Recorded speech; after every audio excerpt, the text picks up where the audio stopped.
Здравствуй, мой друг. Очень хорошо, что ты пришел. Проходи сюда. Располагайся поудобнее. Расслабься и слушай. Сегодня мы продолжаем читать повесть Александра Сергеевича Пушкина «Капитанская дочка». Глава 8. Незваный гость. Незваный гость хуже татарина. Пословица. Площадь опустела. Я все стоял на одном месте и не мог привести в порядок мысли, смущенные столь ужасными впечатлениями. Неизвестность о судьбе Марьи Ивановны пуще всего меня мучила. Где она, что с нею? Успела ли спрятаться? Надежно ли ее убежище? Полный тревожными мыслями, я вошел в комендантский дом. Все было пусто. Стулья, столы и сундуки были переломаны, посуда перебита, все растаскано. Я взбежал по маленькой лестнице, которая вела в светлицу, и в первый раз отроду вошел в комнату Марьи Ивановны. Я увидел ее постель, перерытую разбойниками. Шкаф был разломан и ограблен. Лампадка теплилась еще перед опустелым кивотом. Уцелело и зеркальце, висевшее в простенке. Где ж была хозяйка этой смиренной девической кельи? Страшная мысль мелькнула в уме моем.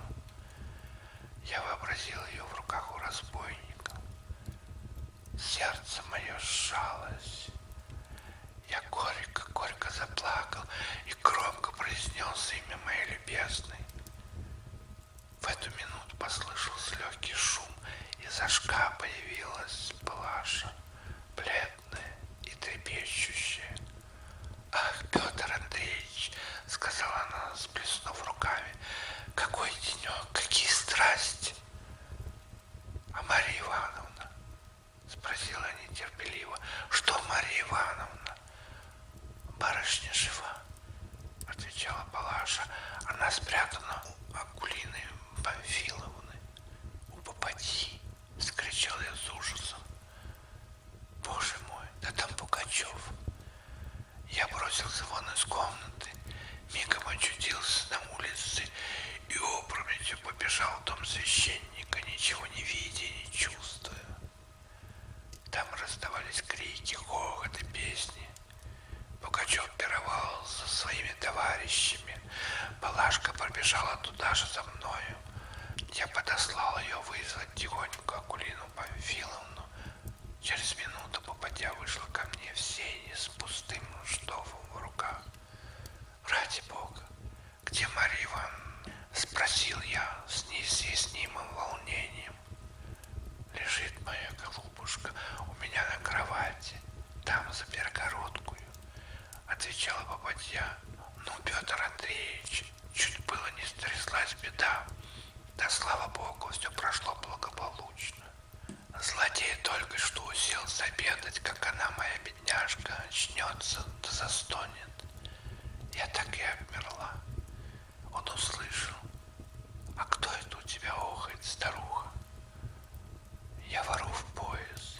Племянница моя, государь, захворала, лежит. Вот уже другая неделя. А молода твоя племянница? Молода, государь. А покажи-ка мне, старуха, свою племянницу. У меня сердце так и ёкнуло. Да нечего было делать. Изволь, государь, только девка-то не может встать и прийти к твоей милости. Ничего, старуха, я и сам пойду погляжу. И ведь пошел окаянный за перегородку. Как ты думаешь? Ведь отдернул занавес, взглянул ястребиными своими глазами. И ничего, Бог вынес. А веришь ли, я батенька мой, так уж и приготовились к мученической смерти. К счастью, она, моя голубушка, не узнала его. Господи, владыка, дождались мы праздника. Нечего сказать, бедный Иван Кузьмич, кто бы подумал. А Василиса-то Егоровна, а Иван-то Игнатьевич, его-то за что? Как это вас пощадили? А каков Швабрин, Алексей Иванович? А ведь остригся в кружок, и теперь у нас тут же с ними пирует. Проворен, нечего сказать. А как сказала я про больную племянницу, так он, веришь ли, так взглянул на меня, как бы ножом насквозь. Однако не выдал. Спасибо ему за то. В эту минуту раздались пьяные крики гостей и голос отца Герасима. Гости требовали вина. Хозяин кликал за жительницу. Попадья расхлопоталась. «Ступайте себе домой, Петр Андреевич», — сказала она. «Теперь не до вас. У злодеев попойка идет. Беда, попадетесь под пьяную руку. Прощайте, Петр Андреевич. Что будет, то будет. Авось Бог не оставит». Попадья ушла, несколько успокоенный, и отправился к себе на квартиру.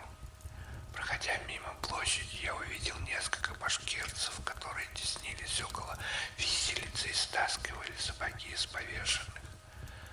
С трудом удержал я порыв негодования, чувствуя бесполезность заступления. По крепости бегали разбойники, грабя офицерские дома. Везде раздавались крики пьянствующих мятежников. Я пришел домой. Савельич встретил меня у порога. «Слава Богу!» — вскричал он, увидя меня. «Я было думал, что злодеи опять тебя подхватили. Ну, батюшка Петр Андреевич, веришь ли, все у нас разграбили мошенники. Платье, белье, вещи, посуду. Ничего не оставили. Да что уж, слава Богу, что тебя живого отпустили. А узнал ли ты, сударь, атаман?» «Нет, не узнал. А кто же он такой?» «Как, батюшка, ты и позабыл того пьяницу, который выманил у тебя тулуп на постоялом дворе? Заячий тулупчик, совсем навешенький. А он бестия его так и распорол, натягивая на себя». Я изумился. В самом деле сходство Пугачева с моим вожатым было разительно. Я удостоверился, что Пугачев и он были одно и то же лицо, и понял тогда причину пощады мне оказанной. Я не мог не подивиться странному сцеплению обстоятельств. Детский тулуп, подаренный бродяге, избавлял меня от петли и пьяницы, шатавшийся по постоялым дворам, осаждал крепости и потрясал государство. «Не изволишь ли покушать?» — спросил Савельич, неизменный в своих привычках. «Дома ничего нет. Пойду пошарю, да что-нибудь тебе изготовлю». Оставшись один, я погрузился в размышления. Что мне было делать? Оставаться в крепости подвластной злодею или следовать за его шайкой было неприлично офицеру. Долг требовал, чтобы я явился туда, где служба моя могла еще быть полезна Отечеству в настоящих затруднительных обстоятельствах. Но любовь сильно советовала мне оставаться при Марье Ивановне и быть ей защитником и покровителем. Хотя я предвидел скорую и несомненную перемену в обстоятельствах, но все же не мог не трепетать, воображая опасность ее положения. Размышления мои были прерваны приходом одного из казаков, который прибежал с объявлением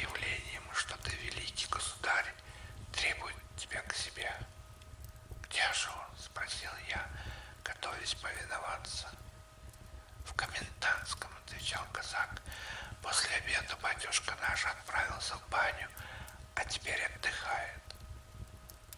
Ну, ваше благородие, по всему видно, что персона знатная.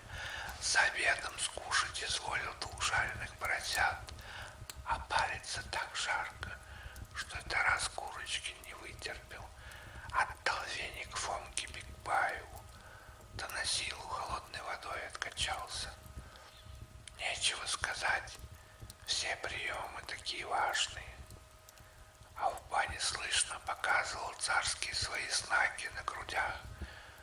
На одной 2-главый орел величиной с пятак, а на другой персона его. Я не почел нужным оспаривать мнение казака и с ним вместе отправился в комендантский дом, заранее воображая себе свидание с Пугачевым и стараясь предугадать, чем он кончился. Читатель легко может себе представить, что я не был совершенно хладнокровен. Начинало смеркаться, когда пришел к комендантскому дому. Виселица с своими жертвами страшно чернела. Тело бедной комендантши все еще валялось под крыльцом, у которого 2 казака стояли на карауле. Казак, приведший меня, отправился про меня доложить, и тотчас же, воротившись, ввел меня в ту комнату, где накануне так нежно прощался я с Марьей Ивановной. Необыкновенная картина мне представилась. За столом, накрытым скатертью, уставленным штофами и стаканами, Пугачев и человек 10 казацких старшин сидели в шапках и цветных рубашках, раскоряченные вином, с красными рожами и блистающими глазами. Между ними не было ни Швабрина, ни нашего урядника, новообранных изменников. «Ваше благородие», — сказал Пугачев, увидя меня, — «добро пожаловать. Честь и место, милости просим». Собеседники потеснились. Я молча сел на краю стола. Сосед мой, молодой казак, стройный и красивый, налил мне стакан простого вина, до которого я не коснулся. С любопытством стал я рассматривать сборище. Пугачев на первом месте сидел, облокотясь на стол и подпирая черную бороду своим широким кулаком. Черты лица его, правильные и довольно приятные, не изъявляли ничего свирепого.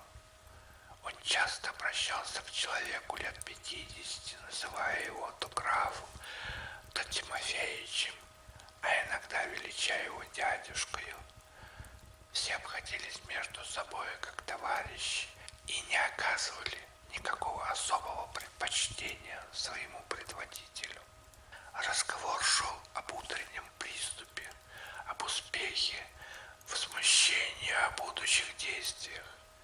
Каждый хвастал, предлагал свои мнения и свободно оспаривал Пугачева. И на сем-то странном военном совете решено было идти к Оренбургу. Движение дерзкое, и которое чуть было не увенчалось бедственным успехом. Поход был объявлен к завтрашнему дню.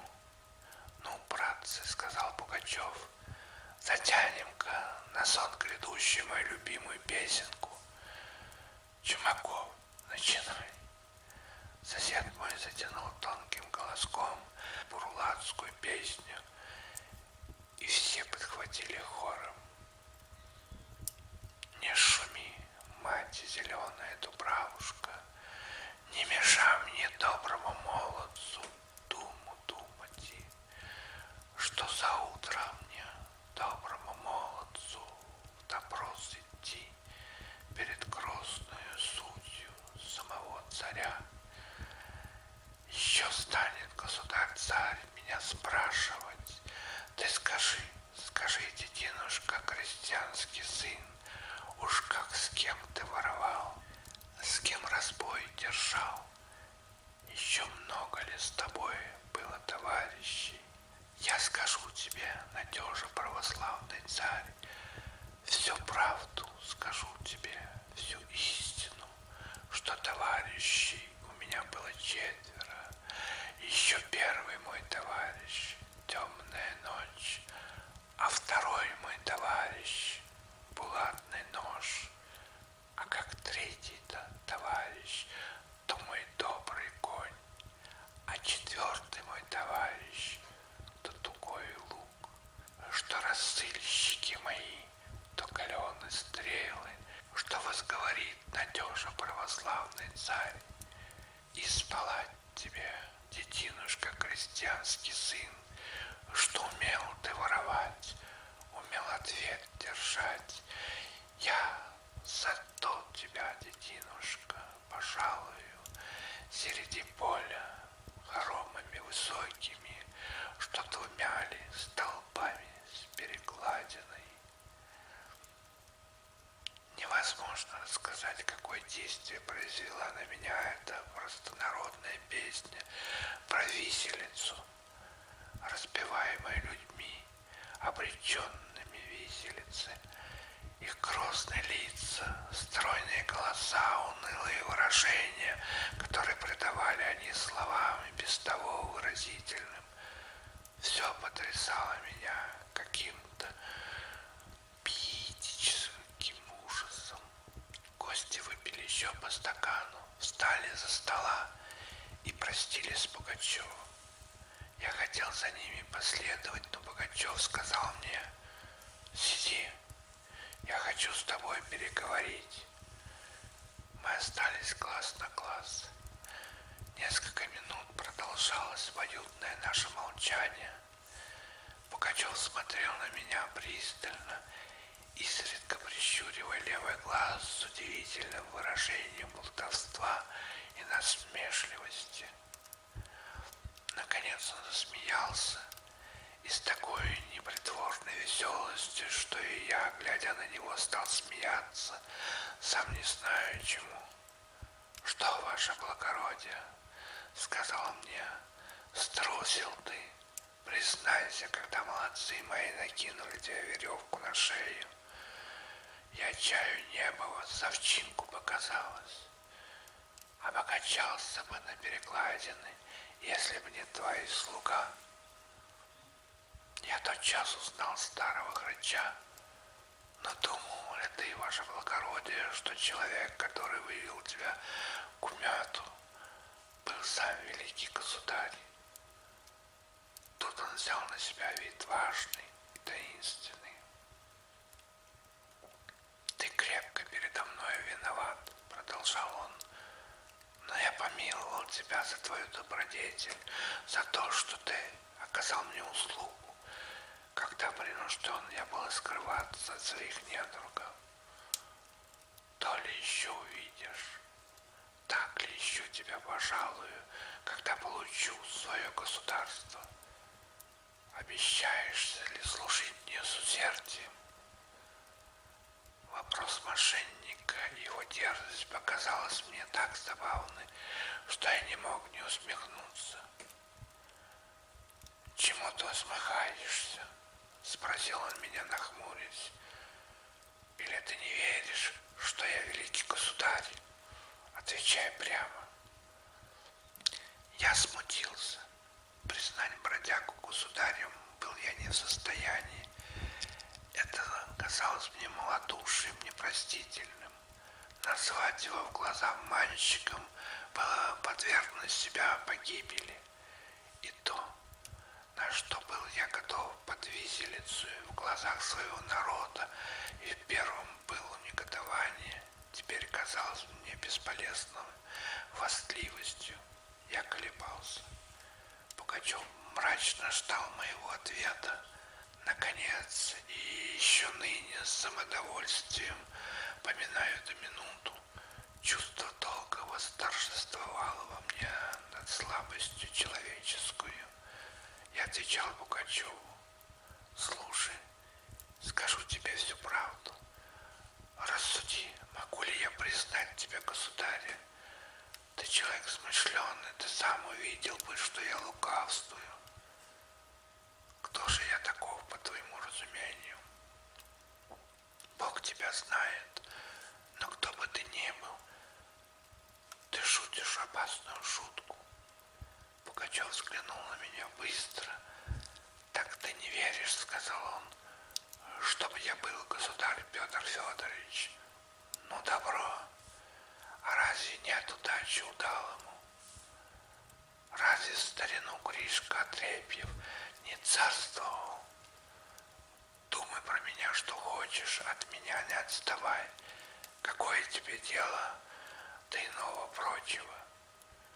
Кто не поп, тот батька. Послушай мне верой и правдою, и я тебя пожалую и в фельдмаршала, и в князья. Как ты думаешь? Нет, отвечал я с твердостью. Я природный дворянин, и я присягал государине императрице. Тебе служить не могу.